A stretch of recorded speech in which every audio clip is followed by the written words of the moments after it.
Hi there, it's your nurse Nina again tackling about newborn care. New parents. Wondering why your newborn suddenly turns fussy after a feed? The secret weapon is burping.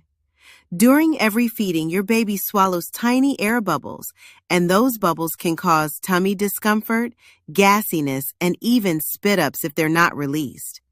Burping helps release trapped air, keeping your baby calm, comfortable, and happy.